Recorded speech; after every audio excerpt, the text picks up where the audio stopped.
शक की बीवी। शक एक ऐसी बीमारी है जो जिसे लग जाए तो समझो कि उसका काम खराब ही है। लता को भी ऐसी ही बीमारी लग जाती है। अब वो सिर्फ लोगों पर शक ही करती रहती है। एक रात उसके पति का फोन आता है। वो फोन लेकर कमरे से बाहर निकल जाता है। कमरे से बाहर गए, हो ना हो इनका कहीं ना कहीं चक्कर चल रहा होगा। थोड़ी देर बाद पति कमरे में आता है तो लता, हो गई कल मुही से बात है? क्या कह रही थी? मुझे छोड़ दोगे ना? लेकिन सुन लो कान खोलकर, मैं बच्चों को नहीं दूंगी, वो दोनों मेरे हैं, मेरे। पति को हैरानी होती है। वो लता को जोर से डांटता है। पागल औरत, विदेश से फोन था, वहां दिन होता है इस वक्त, समझी? लड़की वड़की वाले दिन गए मेरे, अब तो काम पर ध्यान देना होता है, सो जा। लता सो तो जाती है लेकिन शक का कीड़ा दिमाग पर लेकर। अगली सुबह पति ऑफिस के लिए तैयार हो रहा होता है तो क्या बात है? लाल रंग की शर्ट? अरे लाल रंग की शर्ट क्यों पहन रहे हैं? किसने कह दिया कि लाल रंग जचता है? बोलो। अरे क्या करूं मैं, क्या करूं? ये लो उतार दी। अब ये खुली अलमारी, बता दो जो पहनना है वो पहन लेता हूँ। देखा, गलत हो ना, तभी उतार दिया। सही होते तो पहने रहते, क्यों? हे भगवान, लता तुम्हारा कोई इलाज नहीं है। पति तो जो मर्जी वो पहनकर चला जाता है, लेकिन लता के सर पर शक का भूत चढ़ जाता है। फिर दोपहर में मैं इनको वीडियो कॉल करती हूँ, देखती हूँ कहाँ है, क्या कर रहे हैं। लता पति को वीडियो कॉल करती है, लेकिन मीटिंग में बैठा बेचारा पति फोन नहीं उठा पाता। मैं जानती थी मैं कि ये मुझे धोखा दे रहा है। अरे सीधी सादी बीवी मिली हो तो फायदा उठा रहे। हे भगवान, मैं क्या करूं? कैसे इनका सच लोगों के सामने लेकर आओ? तभी लता को आइडिया आता है। वो पड़ोसन के पास जाती है। अरे मीरा, मैं ना जरा इनके ऑफिस जा रही हूँ, घर में बच्चे अकेले हैं, देख लेना ना। अरे क्यों, क्या हो गया? आप इनके ऑफिस क्यों जा रही हैं? सब ठीक तो है ना? अब लता को पड़ोसन पर भी शक होता है कि वो क्यों पूछ रही है, लेकिन फिर मतलब हाँ सब ठीक है, खराब क्या होना है? अरे नहीं, मतलब क्या पति खाना ले जाना भूल गए या कोई फाइल जो आप देने जा रही हैं, बस यही पूछ रही हूँ। पर ठीक है, कोई ना, बच्चे देख लूंगी, आपके फिक्र ना करें। लता का मन तो होता नहीं कि वो पड़ोसन के पास बच्चों को छोड़े, लेकिन करती क्या, कोई चारा भी नहीं था। लता पति के ऑफिस जाकर, वो मिस्टर अभय से मिलना है। आप नहीं मिल सकती, क्या आपने मिलने का समय लिया है? हाय रे, मेरा पति कितना ठरकी है, लड़कियों से मिलता है वो भी समय दे देकर। लता रोने लगती है कि तभी वहां से उसका पति गुजरता है। अरे लता, क्या हो गया, क्यों रो रही हो? तुमने मेरा वीडियो कॉल क्यों नहीं उठाया? पति अपना फोन निकाल कर देखता है जिसमें लता की मिस कॉल होती है। अरे वो मैं मीटिंग में था इसलिए, और तुम रो क्यों रही हो? वो लड़की बोल रही है कि आपसे मिलने के लिए मुझे समय लेना होगा।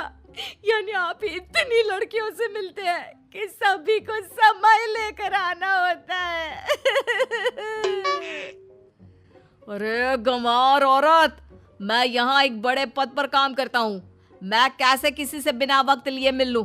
वक्त कीमती है मेरा, समझी? जाओ अब घर जाओ, घर आकर निपटता हूँ तुमसे। बीवी घर आ जाती है। घर आकर वो जैसे ही बैठी होती है कि उसका बेटा, माँ मैं दोस्तों के साथ ग्रुप स्टडी के लिए जा रहा हूँ। कैसे, क्यों, काहे? मतलब वाह, अरे पागल समझा है क्या? अरे सब जानती हूँ मैं, कहाँ जा रहा है? मौज मस्ती गुलछर्रे हैं? कितना पैसा लगा है पता है मेरा? एक तो तेरी पढ़ाई में और एक तू है कि। माँ बोली जा रही थी कि बेटा, माँ क्यों हर बात पर शक करती हो? मैं कहीं नहीं जा रहा हूँ, पास वाले दोस्त के घर पढ़ने जा रहा हूँ।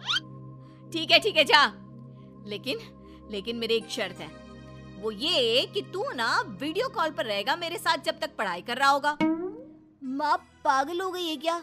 सारे बच्चे क्या सोचेंगे? क्या सोचेंगे? यही कि माँ अपने बेटे पर शक कर रही है।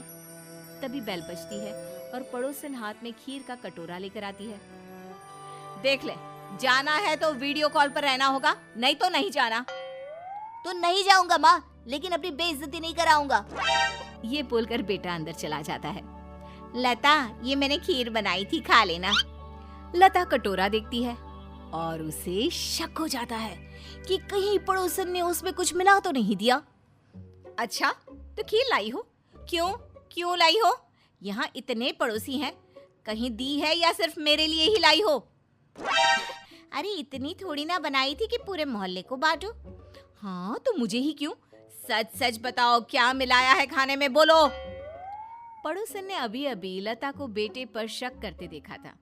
फिर पति के ऑफिस जाकर देखने वाला सिलसिला भी उसके दिमाग से नहीं गया था। ला दे मेरी खीर, नहीं देनी मैंने। तुझे शक की बीमारी हो गई है, सभी पर शक करती रहती है, जा। पड़ोसन चली जाती है। देखा, मैं जानती थी खीर में कुछ मिला था, तभी ये वापस ले गई, नहीं तो यहाँ रख कर नहीं जाती।